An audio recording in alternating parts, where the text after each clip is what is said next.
Me now is someone who's been involved in this discussion for a long time, Tennessee Senator Bill Hagerty. Senator, first of all, this idea that Trump is favoring Russia, I just would be interested in knowing your perspective. How much of this idea is overhang from the Russian hoax? That is, a lot of deep state people and folks in the media who want to sort of prove that they were right about Russia and Trump working together.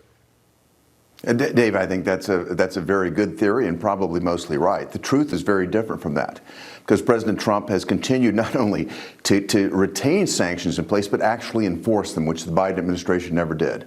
The Biden administration talked tough, but they did not enforce sanctions.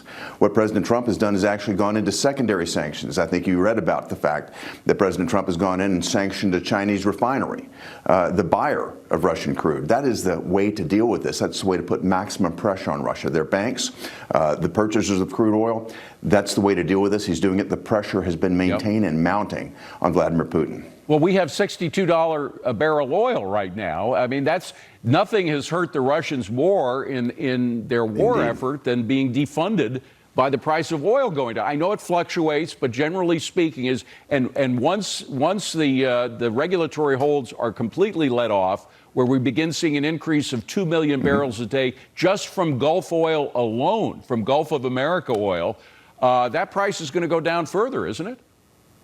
You're absolutely right, Dave. And President Trump's been extremely clear about not only wanting to get back to energy independence, but energy dominance for America. That's bad for Russia, that's bad for Iran, that's bad for Venezuela, but it's great for our allies and for us. Now, having said all that about the president being tough on Russia, has Zelensky been giving all he can in the cause for peace? I certainly couldn't say that. I think about the fact that Scott Bessent traveled to Ukraine to put in place a deal for critical minerals that would have engaged our economy with theirs. Zelensky said, of course, I'll sign it, but I'd like to wait till I get to meet with Vice President Vance in Munich.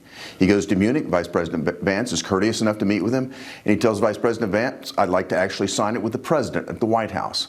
We accede to that. We let him come to the White House, and what does he do? He tries to retrade the deal on international TV in front of everybody. I think it really is amazing, I think, how congenial President Trump has been in dealing with both of these parties. He wants to bring this to an end, and I'd like to say this, Dave, every week this waits, we're losing roughly another 5,000 lives. It's time for both parties, Russia and Ukraine, to get to the table and bring this to an end. By the way, I know it's water over the bridge, but that meeting, we were just running clips from that famous meeting in the Oval Office between Zelensky and Trump. Do you think that was pre-planned? Was it spontaneous? Were Democrats in any way whispering in Zelensky's ear? What was going on with that? I don't know the answer in terms of who's advising Zelensky, but I would say this: had it been Joe Biden in that Oval Office in that meeting, it would have worked. But it certainly is not going to work with President Trump. He wasn't going to tolerate that sort of behavior. He wasn't so hungry for a deal to be, celebrating it in the Rose Garden. He sent Zelensky home, and he should have. Now, there's another country hurting from our oil production, and that's Iran. And the president said today that it looks like they may be scared. That is, it looks like they may come to the table for a deal, realizing, one, that they're going to be losing a lot of resources. They have the maximum pressure again working against them. And they don't want the U.S. and Israel combined to attack every possible nuclear site they have been working on developing a bomb in. So is it conceivable that, despite all the jargon we heard from the Biden and then before that the Obama administration about making a deal with Iran, that Trump might be the one who actually has a deal that'll stick? Well, Dave, I'll remind you that everyone said that the Abraham Accords couldn't be done. I shouldn't say everyone, not people that knew President Trump, but President Trump was able to deliver on that. If anybody can deliver peace in the Middle East, it's Donald Trump. I think the Iranians should understand and appreciate the fact that President Trump is not going to take this anymore. It's going to be maximum pressure. They are the greatest state sponsors of terror, not only in the region, but in the world. They're in a very difficult place right now. You mentioned, Dave, oil prices are coming down. That's not good for Iran. Right. We start enforcing sanctions rather than just talking about it the way the Biden administration said. That's not good for Iran. Their economy is in a tough spot right now. Now is the time to negotiate. Now is the time to end this program of terror, to end their nuclear program, and bring peace back to the Middle East. Finally, Senator, China. We had a lot of focus on China today. Of course, the markets approve of what Trump is doing with regard, at least today. I mean, every day is different, so who knows what's going to happen tomorrow. But do you think that they overplayed their hand terribly in challenging Trump to a battle on tariffs?